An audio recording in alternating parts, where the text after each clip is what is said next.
For our first session today, let's welcome Judith Fairbairn, Manager of the Assessment Development Team at the British Council. Welcome, Judith. Hi, thank you. The floor is yours, Judith. You are ready to start. I will ask the audience to say hello using the chat, please. Okay, I'll get started then. Well, first of all, thank you very much for inviting me to present my PhD work in progress. I've finished my data collection and I'm currently analyzing and writing up my results. It's actually really motivating to have this opportunity to present and hopefully make contact with other people who are working in this area in assessing the speaking skill.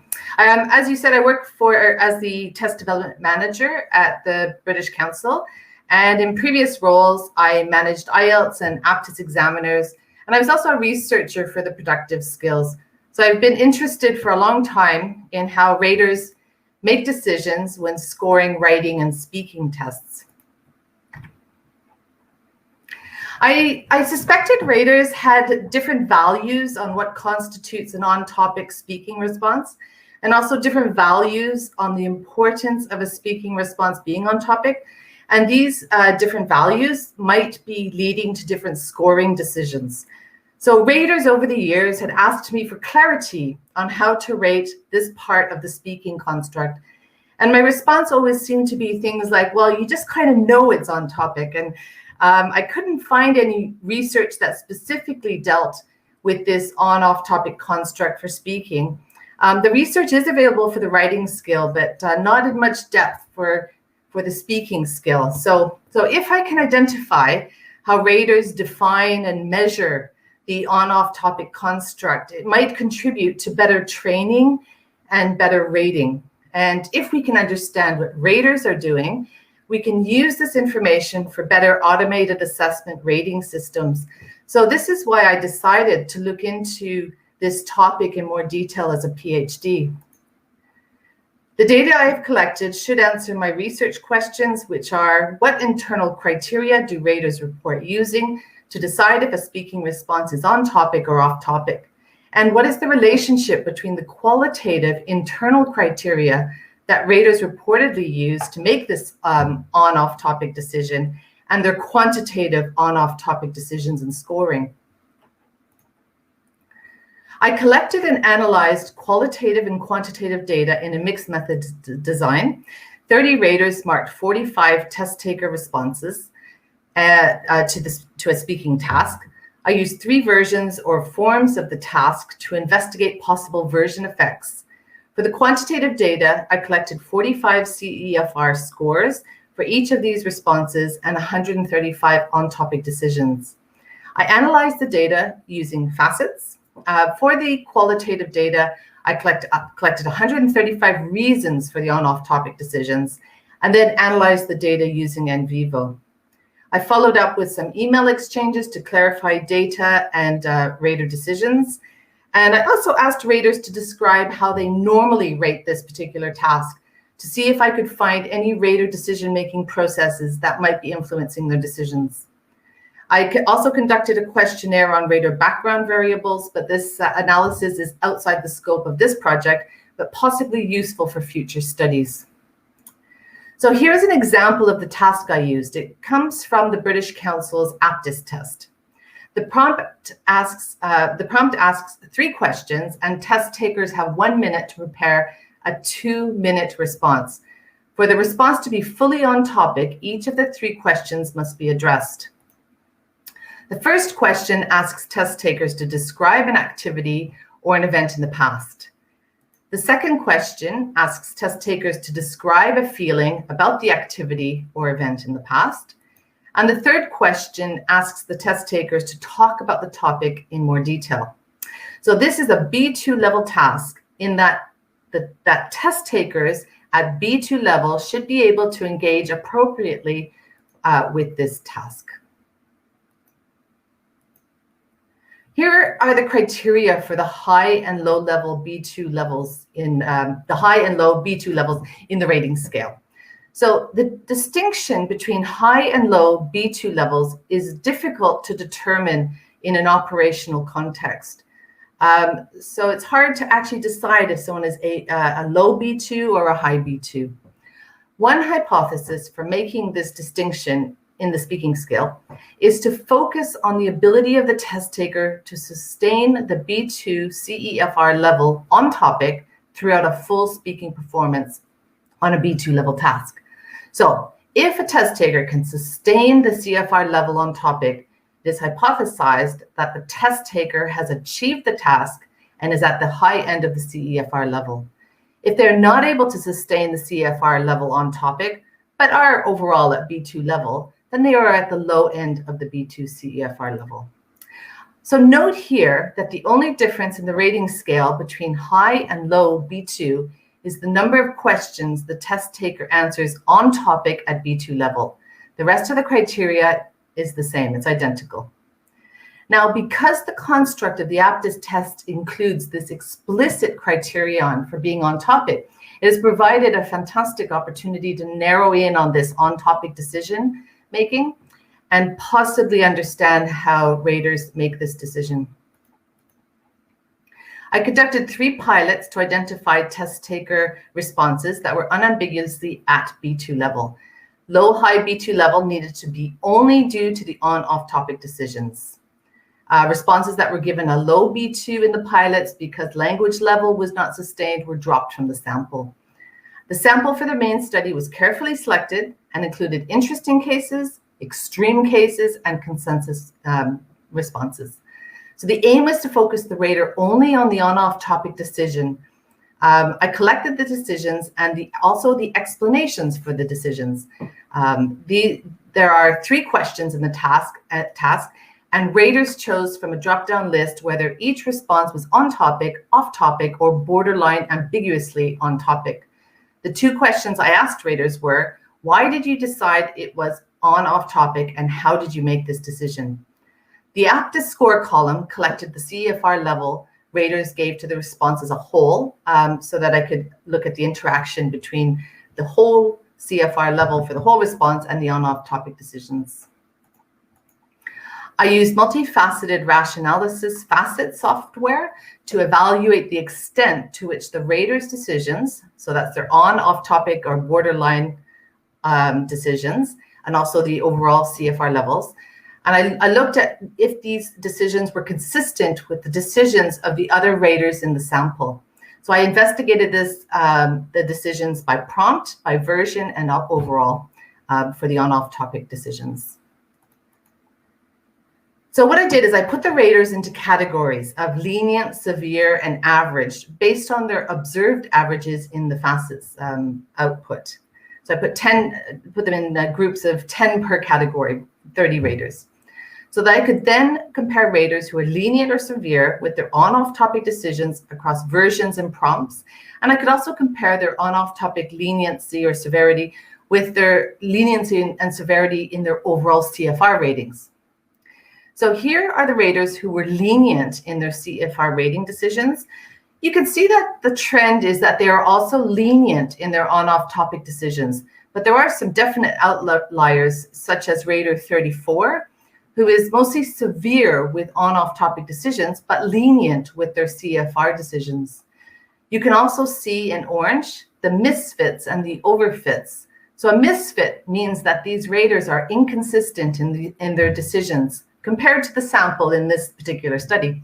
The overfit means that these raters are overly consistent and they're not using a wide range of the rating scales. So these are the lenient raters. These are the severe raters. Again, you can see a clear trend where raters who are severe in their CFR ratings are also severe in their on/off topic decisions. Again, there are some outliers, such as rater 20 and rater 36, who are more lenient with their on/off topic decisions. And here are the 10 average raters. So they are not severe, they're not lenient, they're right in the middle and average. So that's the quantitative analysis I did. The qualitative analysis, I used thematic analysis. My thematic analysis was inductive in that the themes are linked to the data, and I did not use a pre-existing coding framework of any sort. Couldn't find one. My analysis was also theoretical in that I had specific research questions and analytic interests, so I therefore coded for specific thematic issues. My analysis was at the semantic level. The themes were identified within the explicit or what's called surface meanings of the data in context. So I wasn't looking for anything beyond what the raters had written. I wasn't inferring anything like that. I found the Braun and Clark framework to analyze the written perceptions very helpful. And I really liked the coding book by Saldana, which I thought was excellent. So I did 2 rounds of coding. The first round looked at the 135 prompts individually. I then coded each of the 30 raters' approach to their decision-making on each prompt. So I was really focusing on each of the prompts and seeing what the overall view was of the examiners. The second round of coding looked at each rater individually. So I focused at this time on the reliability and the validity of the rater decisions. Did they make the same type of on-off topic decision every time, no matter what the prompt or the version? Were their decisions valid? Were their perceptions about the on-off topic construct, were they actually focusing on that, or were they focusing on something else that wasn't about the on-off topic construct?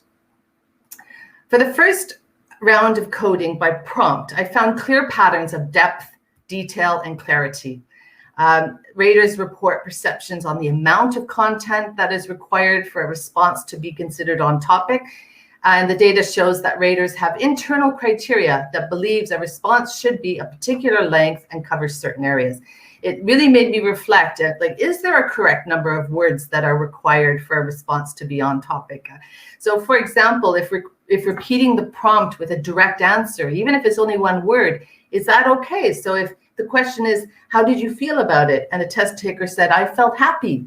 It's, I felt happy is 3 words. Is that okay? Or some raters, are they expecting more? Is it possible or desirable to train raters on how long each part should be? So these are the sorts of things I was reflecting on as I was doing my first round of coding. Raters report also different views on how clear the response needs to be for the response to be on topic. There is sometimes an overlap I was finding between the clarity of the response and pronunciation and fluency decisions. So is clarity important when marking on-off topic, or should that be considered part of fluency and pronunciation and not taken into consideration? The second thing I found was the response format. So most raters actually didn't report on the format of the response, but it was kind of interesting to see that some raters noted the response format as either a positive or a negative. So for example, an integrated response where they take the 3 questions and integrate them into a nice long turn could be seen as a positive. But some other raters found that if it was in order, it was seen as a positive. So there was some reported perceptions that high-level test takers should be able to integrate the 3 prompts into a response, and that low-level test takers will answer each question in order. They also sometimes noted that it was difficult to mark the on-topic criteria in an integrated response where it was harder to find the evidence. So an integrated response may be considered high-level, but it's easier to mark a response if it's given in order. So the impact here on test takers is quite interesting and something that I want to look into further. Finding the evidence. So I came up with 5 different ways that they found the evidence. They provide the evidence. So for the first one, some report no specific evidence. They just say the response was clear, and it doesn't really tell you how they're making that decision. Some report a short quote of 1 or 2 words directly linked to the prompt. So, happy, just 1 word. Happy is, Some report extensive quotes or of a sentence or 2 to put the evidence into context. Some raters report an interpretation of what the test taker has said. So they're kind of saying, well, this is what the test taker meant. And some raters refer to implied or inferred meaning. So sort of what I think the test taker meant was this. So that was quite interesting. As far as explicit reference to prompt, some raters were really focused on the prompt and how precise the test taker response matches the prompt. And there are extremes sort of how close it had to be to the prompt. Other raters didn't mention the prompt at all. So it became kind of interesting. One of the interesting things I found was about prompt 2, which is describe how you felt about that experience or event in the past.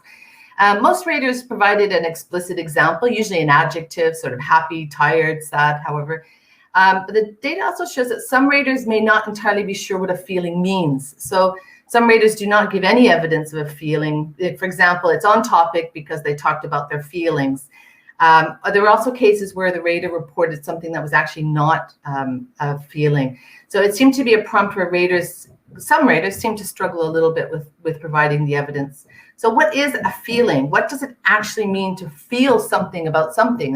There are 2 definitions of to feel: to experience something physical or emotional, and the second is to have a particular opinion or attitude about something. So some raters did not consider the second definition as being on topic. So if a test taker said, I thought blah, blah, blah about something, in some cases, these were not considered feelings. So that's something quite interesting.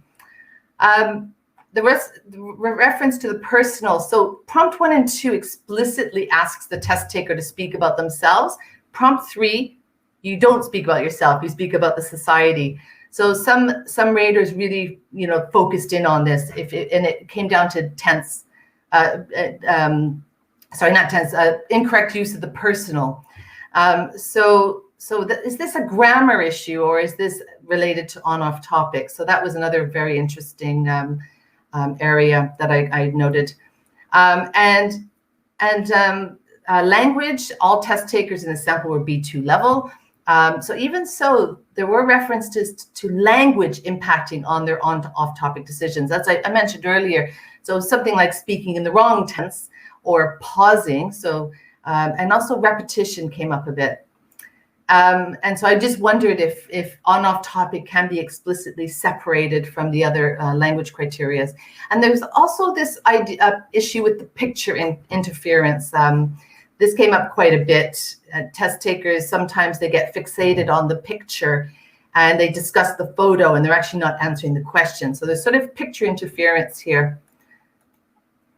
So the second qualitative coding I did was by rater. And I focused on the reliability. I analyzed each rater by prompt and by version, so 9 categories in all, 3 by 3, and then combined all this analysis into an overall interpretation of the reliability and validity of each examiner's decision-making.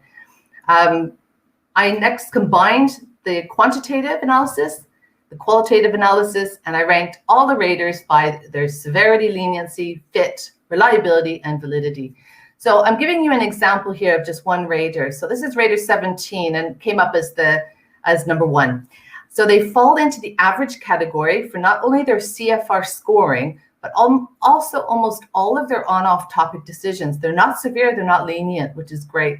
They do not misfit or overfit, so they're consistent and reliable and using a wide range of the rating scales. And the qualitative analysis showed that they were consistently thorough and predictable in what they did, how they made their decisions. They consistently used the prompt words and used examples or quotes from the test taker's response.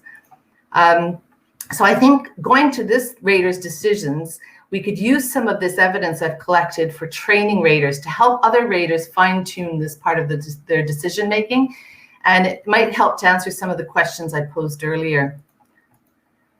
So what advice from these initial findings can I offer to teachers? So originally, I thought it would be a good idea why don't we discuss the prompts with teachers or raters, break down the prompts and explain the expectations to the teachers and raters.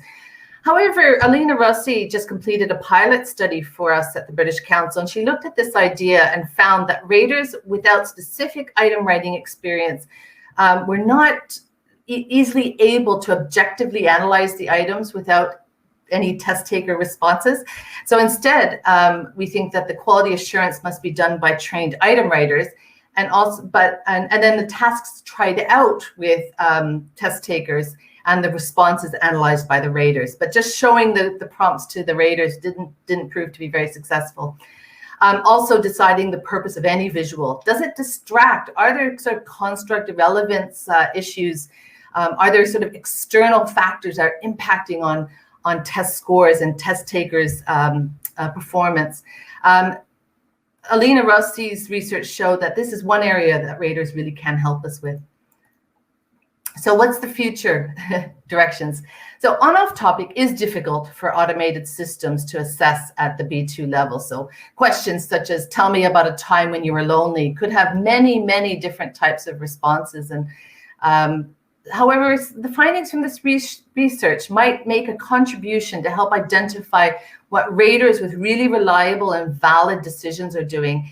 And then we could use that for automated assessment. And this research is also highlighting how important it is to pre-test speaking and writing tests with the target test-taking population. Thank you very much. Please email me if you're interested, and look forward to speaking with you.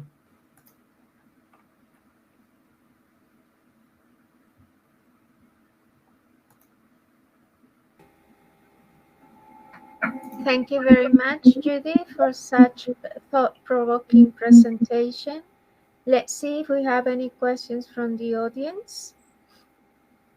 Christian, he has a comment in regards to the length of the answer. Being a KAT speaking examiner, I always focus on around 3 and 4 sentences to grade it as satisfactory. What would be an acceptable length for an answer?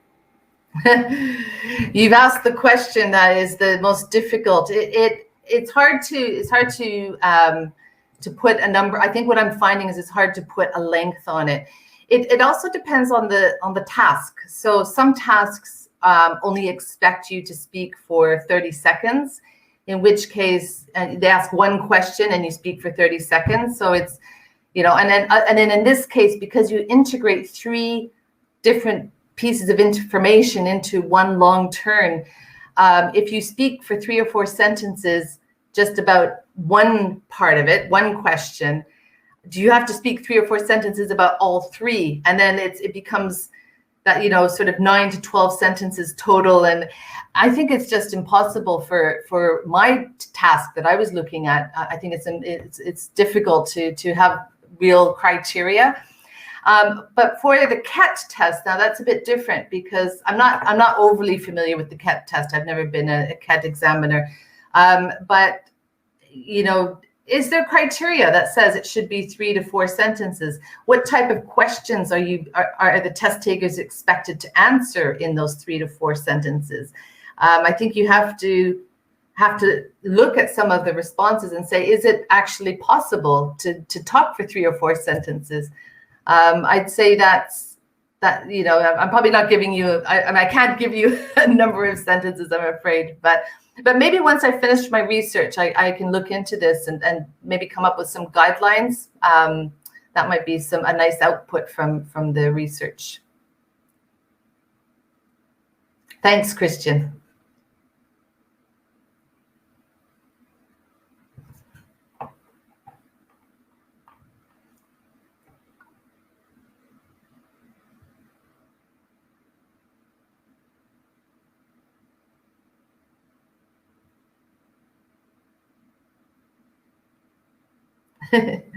Oh, I see a question's come in from Dylan Burton.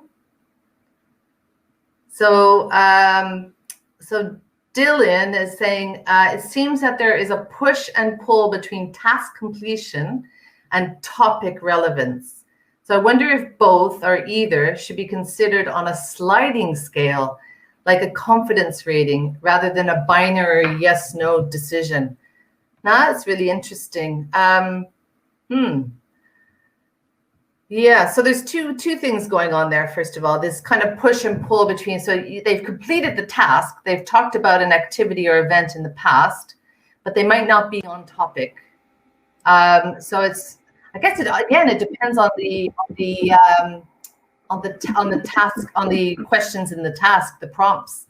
Can you be off topic but complete the task? So I think if you're talking about something like an event or activity in the past, I think it would be hard to complete the task but be off topic.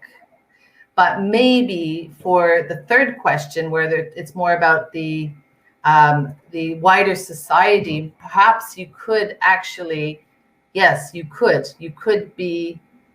Well, actually, I take that back. We did have one question where the test taker talked about doing art outside. The question was, tell me about an activity or event from your childhood. And they talked about doing art outside. And it specifically said an outdoor activity. And very many people thought the task had been completed, but they weren't on topic because art is not considered an outdoor activity. So I wonder if that's what you're getting at, Dylan. But it'd be great if you send me an email and we can have a discussion about that, because I think a sliding scale, wow, I haven't even thought of that, but that's an interesting idea. Yes. Difficult to mark, but possible. They do say that examiners can't make decisions on more than 5, or it's very difficult to make decisions on more than 5 sort of levels. If you have a sliding scale, what is your sliding scale? I mean, yeah, maybe difficult, but something I can definitely useful. I'd love to hear more about that. Okay, sorry, is that every? Am I out of time? No, you still have time to answer Jamie's question. Jamie's, okay. Are there any implications from what you are learning about human raters? Think of a topic relevance and the future of automated rating. Is the future hybrid rating with humans doing this element, or could we learn from this to create better topic relevance metrics for auto rating? I think, what I think is going to be the biggest problem. Oh, yeah. What I think is going to be the biggest problem? I think we could actually come up with a kind of a framework on how to do this, but it would have to be repeated for every single question, like for every single version. So you would have to look at the criteria in the questions, and then you would need to kind of, it would be really tricky to collect enough data to program your system to answer those particular questions. So if you say, for example, tell me about a time when you did an outdoor activity as a child, you'd have to have like a wide range of outdoor activities. You'd have to have a wide range of things that you do in childhood. And I think it's going to be tricky, but I mean, I'm really going to make a good effort on this. And this is one of the reasons I want to study this. So I want to actually understand if it is possible. But I think definitely for like the medium term, we would have to have humans looking at it and say it's on topic or off topic, I think. Yeah.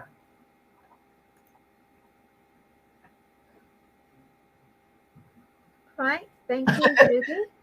So thanks, I think we don't have more situation. questions from the audience. It's been a wonderful presentation and good questions and comments from the audience.